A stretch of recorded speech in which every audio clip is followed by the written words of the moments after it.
श्रोते हो, नमस्ते. आपल्या सर्वांना शुभ दिवस. श्रोते हो, जीवनाचा प्रवास करत असताना काही लोक खोटं बोलून आपलं मन जिंकत असतात. मैत्री किंवा प्रेमासाठी नाही, तर केवळ फक्त फायद्यासाठी. आणि आपण मात्र खरं वागून सगळं खरं खरं सांगून फसत जात असतोय. श्रोते हो, अगदी तळापर्यंत मैत्री, प्रेम आणि नातं निभावत राहतो, कारण आपण सत्य आणि प्रामाणिकपणाला महत्व देत असतोय. पण श्रोते हो, लोक मात्र तसे नसतात. ते फक्त आपल्याला काही वेळापुरतं वापरून घेत असतात. आपला वेळ, आपलं आयुष्य वाया घालवून, आपलं मन मोडून ते यशाचं शिखर गाठत असतात. आणि आपण मात्र त्यांनाही सोबत घेऊन आयुष्य जगण्याची स्वप्न पाहत असतोय. आणि श्रोते हो, या विचारानं थकत जातो, कधी कधी हारत जातो. कारण श्रोते हो, आपण जेव्हा तेव्हा आपल्या स्वाभिमानाचा घात करून घेत असतोय. दुसऱ्यासाठी स्वतःचं मन, स्वाभिमान, इज्जत घाण ठेवण्यासारखा दुसरा अडाणीपणा हा कोणताच नसतोय. म्हणून श्रोते हो, वेळी सावध होणं गरजेचं आहे. बघा, पडतंय का? नक्की विचार करूया. चला, आजही आपल्यासाठी सुंदर विचारांची ही शतोरी, ही मालिका अशीच पुढे घेऊन आलोय. चला, करूया सुरुवात सुंदर विचारांना, सुंदर सुविचारांना.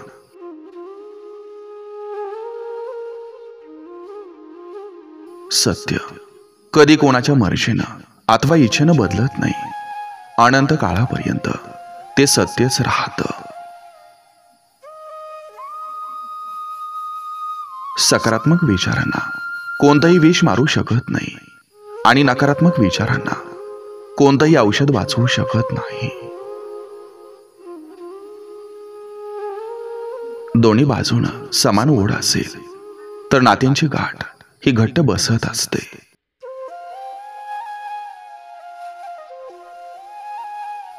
जेव्हा आपल्याकडे सगळं काही असतं, तेव्हा आपल्याला त्याची कदर आणि किंमत दोन्ही कळत नाही. पण याच गोष्टी जेव्हा आपल्या हातून निष्ठून जातात, तेव्हा आपल्याला खऱ्या अर्थानं कळतं की आपण काय गमावलंय. शब्दांना नाही, तर वागणुकीला किंमत द्या. कारण खोटं बोलणं सोपं असतं, पण खरं साथ देणं हे मात्र अवघड असतं. जगात सगळं काही मिळेल, फक्त आपले पण शोधून सापडत नसतो.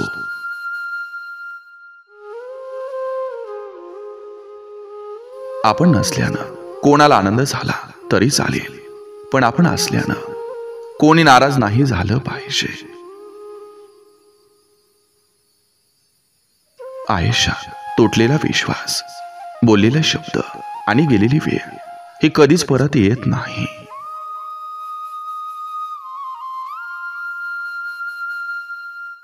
जीव लावलेली नातीच जिवारी लागणारे दुःख देऊन जातात. देवाच्या हिशोबाचं गणित एकदम परफेक्ट असतं. दुसऱ्याला रडवलेला प्रत्येक क्षण आपल्या नशिबात अश्रूच्या रूपात लिहून ठेवलेला असतो. किनारा नाही भेटला तरी चालेल, पण कुणाला बुडून वर यायचं नसतं.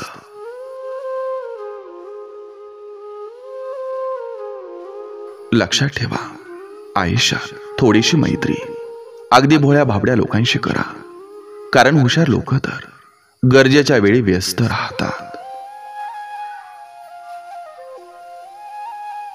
ज्या नात्यात एकमेकांप्रती सन्मान असतो, मर्यादा असतात, प्रामाणिकपणा असतो, त्या नात्यांची वयोमर्यादा ही जास्त असते.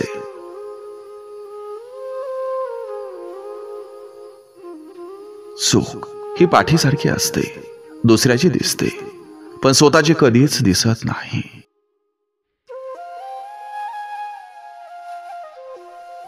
कमीपणा घेणारे कधीच लहान नसतात, कारण कमीपणा घेण्यासाठी नेहमी मोठं मन असावं लागतं.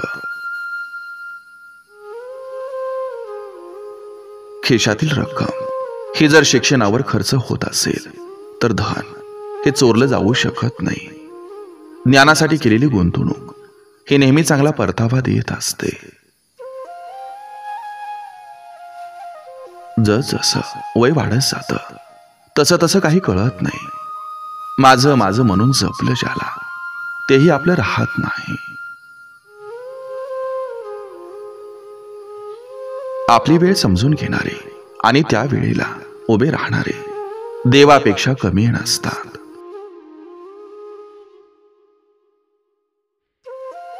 बऱ्याचदा आपल्या आयुष्यात काही नाती अशी असतात की त्यांना कुठल्याच नात्याच्या नावात बसवता येत नाही, पण त्या व्यक्तीसाठी एक हळवा हृदय आणि पापण्याड कायम राखीव असतो. काही काही आठवणी आणि औषधं ही सारखेच असतात, त्यांना एक्सपायरी डेट नसते. कोणाची किती मोठी चूक असली तरी ती आयुष्यापेक्षा आणि नात्यापेक्षा मोठी नसते.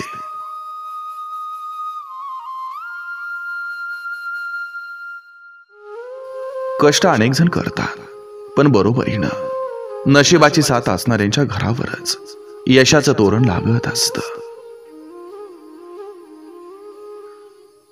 पुस्तकाशिवाय केला जाणारा अभ्यास म्हणजे आयुष्य, आणि आयुष्यात आलेले अनुभव म्हणजे पुस्तक.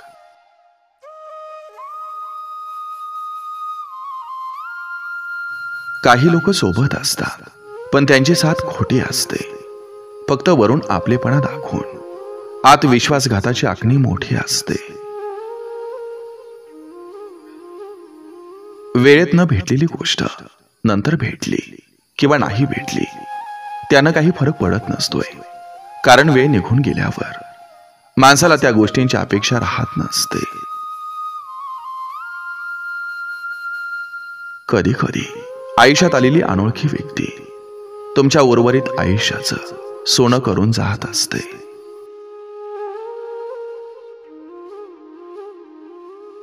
पर्याय खूप असले की माणसाला चांगल्यातही दोष दिसायला लागतात. माणसाची बोलण्याची पद्धत सुद्धा माणसाची सुंदरता दाखवत असते. श्रीमंतीमुळं अनेक मुली या चुकीच्या घरात गेल्यात आणि सौंदर्यामुळं अनेक पुरुषांनी चुकीच्या मुलीशी लग्न केले. श्रीमंती आणि सौंदर्य नेहमी सुख देत नसतं.